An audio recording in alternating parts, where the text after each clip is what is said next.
नवंबर 1988 रात के 4 बज रहे हैं।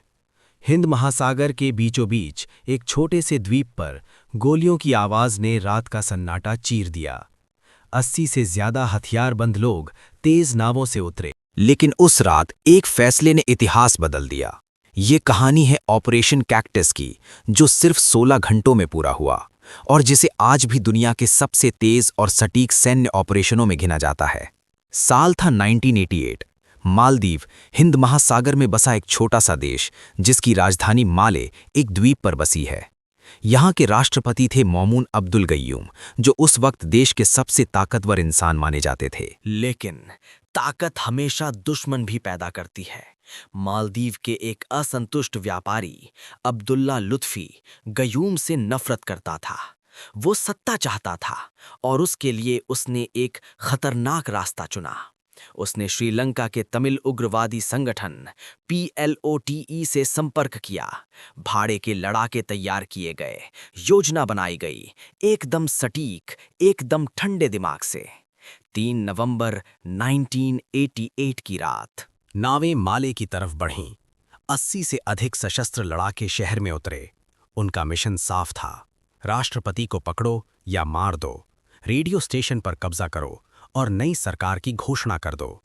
शहर में अफरा तफरी मच गई, सरकारी इमारतों पर धावा बोला गया। मालदीव के सुरक्षा बल इस अचानक हमले के लिए तैयार नहीं थे, लेकिन हमलावरों के हाथ एक चीज नहीं लगी, राष्ट्रपति गय्यूम। वे किसी तरह बच निकले। माले एक छोटा सा द्वीप है, छिपने की जगह सीमित थी, लेकिन गय्यूम हर कुछ घंटों में ठिकाना बदलते रहे। एक घर से दूसरे घर, एक गली से दूसरी गली। उग्रवादी उन्हें खोज रहे थे। वक्त कम था।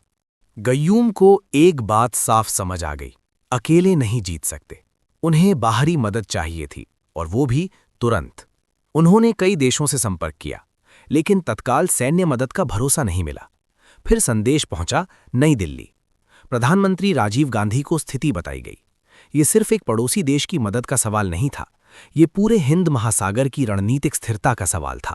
सोचिए, अगर मालदीव में एक अस्थिर, भाड़े के लड़ाकों द्वारा समर्थित सरकार बन जाती, तो बाहरी ताकतों के लिए इस पूरे इलाके में घुसने का रास्ता खुल जाता। शीत युद्ध का दौर था। हिंद महासागर पर नजर रखना भारत की रणनीतिक जरूरत थी। फैसला तुरंत हुआ, भारत हस्तक्षेप करेगा। भारतीय सेना की 50वीं पैराशूट ब्रिगेड को अलर्ट किया गया। आगरा से विशेष रूप से प्रशिक्षित पैराट्रूपर्स तैयार हुए। भारतीय वायुसेना के IL-76 विमान उड़ान के लिए तैयार खड़े हो गए। चुनौती भारी थी, लगभग 2000 किलोमीटर की दूरी, रात का अंधेरा और सबसे बड़ा सवाल, क्या माले का एयरपोर्ट सुरक्षित है? अगर हमलावरों ने रनवे पर कब्जा कर लिया हो, तो उतरते ही भारतीय विमान घिर सकते थे, सैनिक जाल में फंस सकते थे। लेकिन इंतजार करने का वक्त नहीं। 3 नवंबर की शाम भारतीय विमानों ने उड़ान भरी। समुद्र के ऊपर लंबा सफर।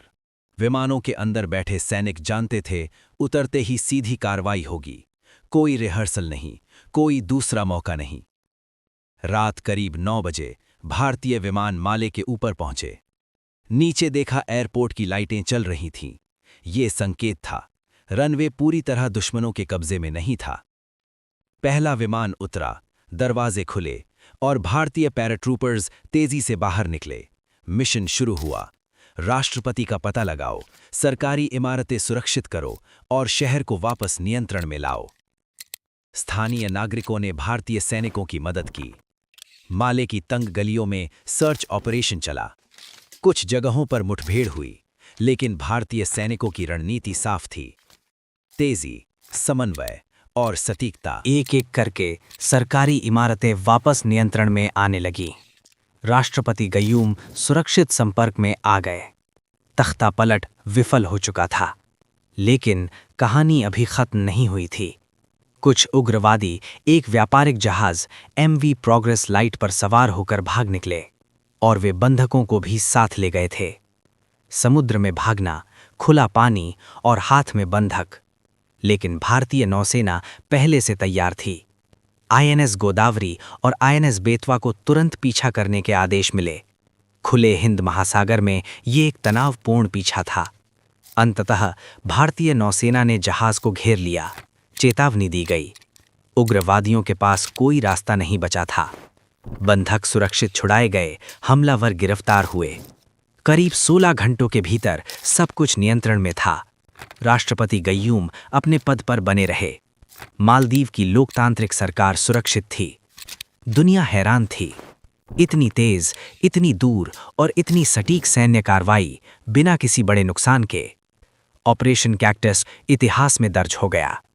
ये ऑपरेशन सिर्फ एक सैन्य सफलता नहीं था, इसने एक संदेश दिया।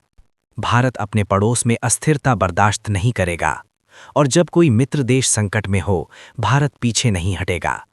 सोचिए उस रात की उन क्या होता अगर वाली स्थितियों के बारे में। अगर राष्ट्रपति पकड़े जाते, अगर एयरपोर्ट पर कब्जा हो जाता, अगर भारत ने एक पल और इंतजार किया होता, शायद आज मालदीव की कहानी अलग होती। शायद हिंद महासागर का भूगोल अलग हो।